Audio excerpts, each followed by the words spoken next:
You are born in a private hospital suite that looks less like a medical facility and more like a luxury hotel room that happens to contain advanced medical equipment. The doctor delivering you has worked with celebrities, royalty, and people whose net worths are measured in percentages of global GDP. Your first photo is taken by a professional photographer hired for the occasion. Your first blanket costs more than most people's monthly rent. Your father is a billionaire, which technically means someone with $1 billion, but practically means someone living in a completely different version of reality. Congratulations, you have entered the world in a penthouse. Your childhood home is not exactly a house. It is an estate, although compound might be more accurate. There are multiple buildings, several gardens, a swimming pool the size of a public recreation center, and security personnel rotating shifts the way hospital doctors do. You learn early that the man near the gate with an earpiece is not a neighbor. He is there because your last name requires a certain level of protection.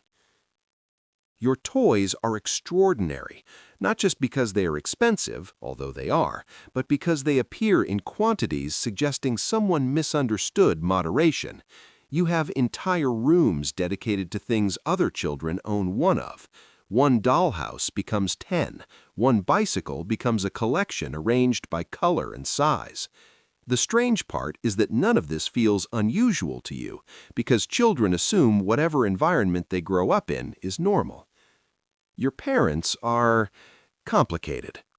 Your father is a very busy man whose schedule involves private jets, board meetings, and phone calls that begin with, "We're acquiring them tomorrow."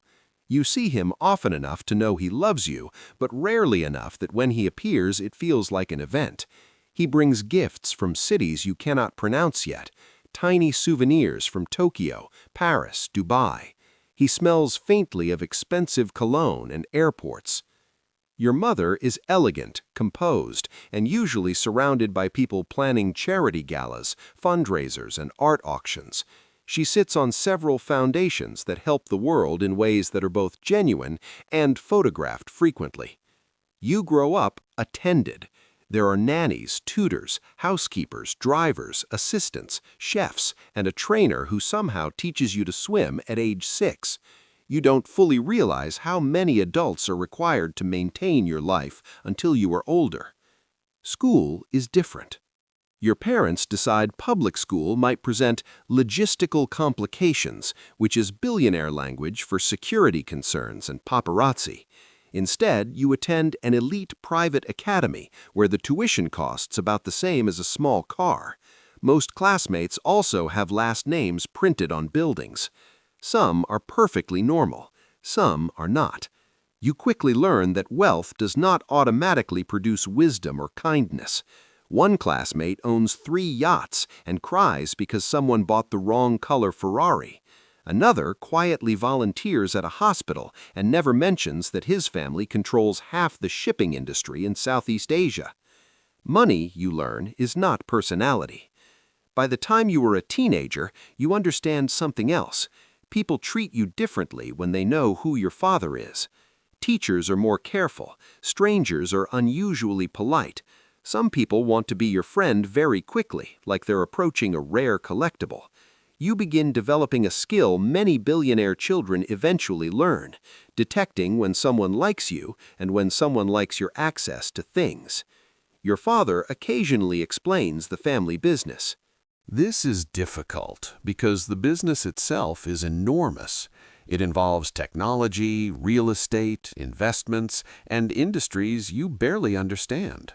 When he talks about it, he does so with the calm focus of someone who built an empire from an idea. He tells you something once that stays with you. Money is just leverage, he says.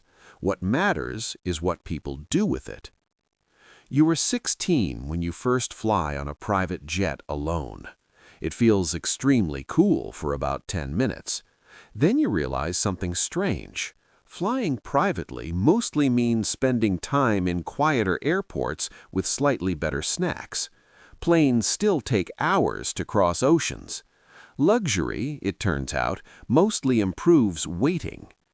By your early 20s, the world has formed several opinions about you without asking. Some assume you are spoiled. Some assume you are secretly miserable. Some assume you are living the perfect life. All of them are partially wrong. Yes, you have extraordinary advantages. You travel widely. You have access to education, opportunities, and connections that open doors instantly. If something breaks, someone fixes it. But there is also pressure. You were expected to become something impressive, impressive enough that people believe you deserve the life you were born into. Billionaire families quietly wonder if the next generation will become leaders or cautionary tales. You experiment with careers, maybe economics, maybe architecture, maybe environmental science, because after growing up surrounded by unimaginable wealth, fixing problems instead of buying them feels appealing. People watch. The media occasionally writes stories about the billionaire's daughter. Some are flattering, some are strange. One magazine analyzes your wardrobe choices as if clothing colors are political statements. You learn not to read the comments. Your father grows older. Empires eventually transition. Companies restructure. Boards discuss succession plans in rooms with very expensive coffee. One day, you realize the world expects you to help run something enormous, which is strange because you still remember the room full of dollhouses. You step into responsibility gradually. Maybe you join the company. Maybe you start a foundation. Maybe you build something separate because living forever in someone else's shadow feels like a golden cage. Decades pass. You become known not only as a billionaire's daughter, but as someone who did something with the resources handed to her. Some people still say you had it easy. They are not entirely wrong, but easy and simple are not the same thing. You grow old in a house smaller than the estate you grew up in, because after a lifetime of scale, smaller spaces feel calmer. You keep a few things from childhood, a photograph from that hospital room, one ridiculous dollhouse, and a note your father wrote explaining leverage. You die peacefully in your 80s, surrounded by family and a legacy that is complicated, imperfect, and undeniably large. Your obituary calls you a philanthropist, a business leader, and the daughter of one of the most powerful men of the 21st century, which is technically true. But the strange thing about being born into billions is that eventually the money becomes background noise, and what people remember about you turns out to be the same thing people remember about everyone else. What you built, what you broke, and whether you tried to leave the world slightly better than the one you inherited.